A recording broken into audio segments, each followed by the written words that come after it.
Un siècle après la grande confrontation à Forks, le monde vampirique avait changé, mais pas autant que Bella Swan Cullen l'aurait souhaité. Les Volturi existaient encore, bien que leur pouvoir ait diminué. Les clans indépendants se multipliaient. Les hybrides comme Renesmee forgeaient de nouvelles alliances. Les humains, eux, restaient ignorants de leurs voisins immortels. Et Volterra, joyau silencieux de l'Italie, conservait sous ses rues le trône d'ombre d'Aro. Mais l'Aro qui régnait maintenant n'était plus le même. Aro avait vieilli, non dans son corps, mais dans son âme. Des siècles de pouvoir, des siècles de peur, des siècles de sang. Après avoir perdu Marcus, disparu dans le silence las de l'éternité, et vu surgir de nouvelles lignées sans sa permission, Aro se sentit vide. Il n'avait pas d'héritier, pas de véritables alliés, seulement le poids d'une histoire écrite avec la culpabilité. Une nuit, dans les couloirs de pierre de sa forteresse, Aro appela son assistante humaine, Jana Do, et dicta une lettre. Une lettre adressée à une personne à qui il n'aurait jamais pensé écrire, Isabella Cullen. Bella, l'humaine devenue vampire qu'il avait défiée, celle qui n'avait pas cédé à ses sourires les plus doux, celle qu'il avait regardée dans les yeux lors de l'aube et n'avait pas reculé, la seule en qui, secrètement, il avait toujours eu confiance. La lettre arriva à Forks dans une boîte noire scellée de cire ancienne. Edward l'intercepta le premier. « Est-ce une menace ?» demanda Jacob, toujours protecteur. Edward fronça les sourcils et secoua la tête. « Non, c'est une supplique. » Bella prit la lettre entre ses doigts. L'écriture était précise, élégante. « Bella, l'éternité pèse plus lourd que ce que mon ambition avait prévu. J'ai commis des erreurs que 1000 ans de pénitence ne sauraient laver. Je ne demande pas pardon.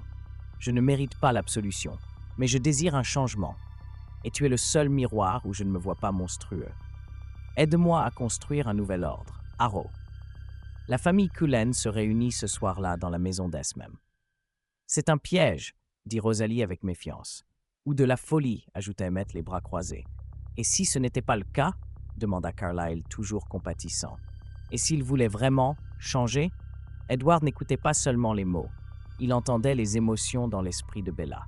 Le doute, l'espoir, la curiosité et un étrange battement de destin. « J'irai, » dit Bella. « Tu n'iras pas seul, » répondit Edward avec fermeté. Jacob grogna doucement. « Emmène-moi aussi. » « Je ne fais pas confiance à ce vieux. » Alice sourit tristement. « Vous savez, je n'ai jamais vu cette décision venir.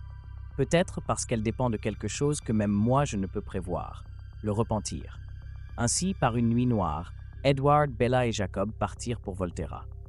Pas comme des prisonniers, pas comme des suppliants, comme quelque chose de nouveau, comme de possibles architectes d'un changement impossible. Quand ils entrèrent dans la grande salle de pierre, il n'y avait pas de cour majestueuse ni de garde. Seulement Aro, seul, assis sur son trône, ses mains reposant sur ses genoux, ses yeux plus vieux que ce qu'un immortel devrait porter. Il se leva lentement. « Merci d'être venu, » dit-il, sans grandiloquence, sans théâtralité, juste avec sincérité. Bella fit un pas en avant. « Que veux-tu, Aro ?»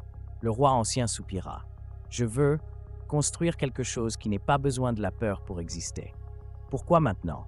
Aro la regarda. « Parce que pour la première fois, je crains non pas la faim, mais l'oubli.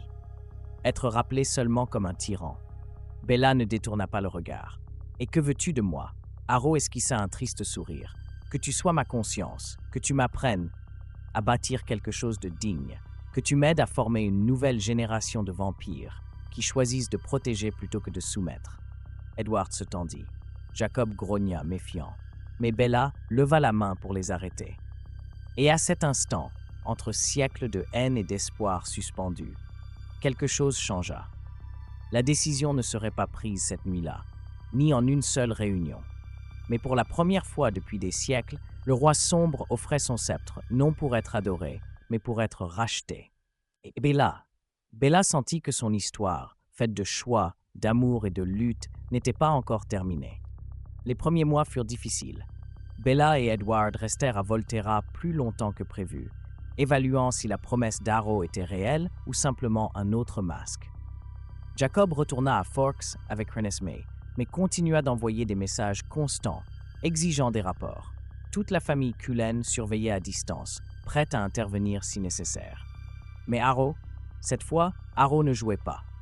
Il renonça à d'anciens privilèges. Il dissout la garde comme corps de répression. Il libéra les clans vivant sous menace voilée. Il cessa d'intervenir dans les affaires mineures du monde vampirique. Il restructura même la hiérarchie de Volterra, créant une sorte de conseil avec des représentants de tous les clans souhaitant participer. Carlyle fut le premier à accepter d'en faire partie comme voix de la compassion. Tanya de Denali rejoignit également, apportant sa perspective équilibrée. Même Amun, d'Égypte, envoya une lettre de soutien. Un dirigeant qui n'a pas peur de partager son pouvoir est un dirigeant digne d'être écouté.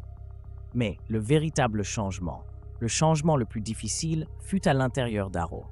Chaque nuit, Bella se réunissait avec lui dans les salles silencieuses, non pour planifier des stratégies, mais pour parler de la culpabilité, de la perte, de la nécessité pour même les immortels d'accepter que rien ne dure éternellement.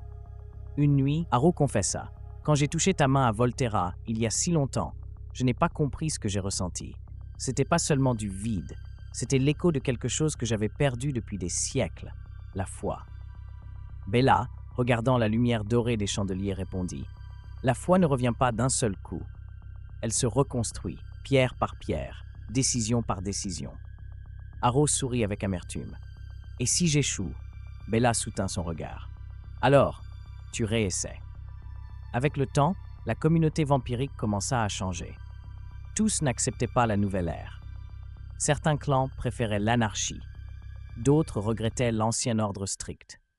Mais peu à peu, des réseaux de soutien émergèrent entre vampires, hybrides et même humains connaissant la vérité. Des projets pour protéger les villes. Des accords secrets pour éviter des chasses inutiles.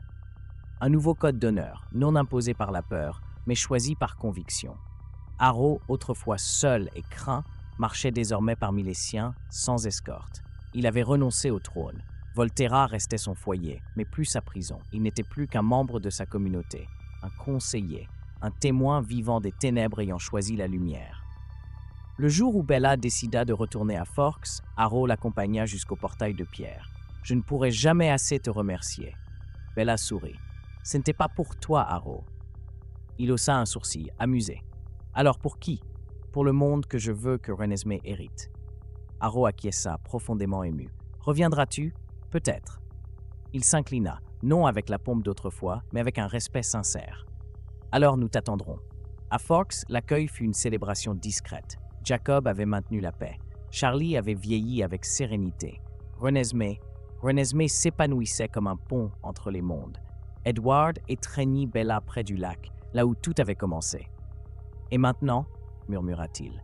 Bella posa sa tête contre son torse. « Maintenant, nous laissons le monde tourner, sans peur, sans chaîne, avec espoir. » Edward sourit contre ses cheveux. « Avec toi ici, tout est possible. » Et lors d'une nuit tranquille, dans une petite ville entourée de forêts éternelles, une famille d'immortels et d'humains leva les yeux vers le ciel étoilé, consciente que grâce à leur choix, le monde est un peu moins sombre. Et que parfois, même les âmes les plus anciennes pouvaient trouver la rédemption.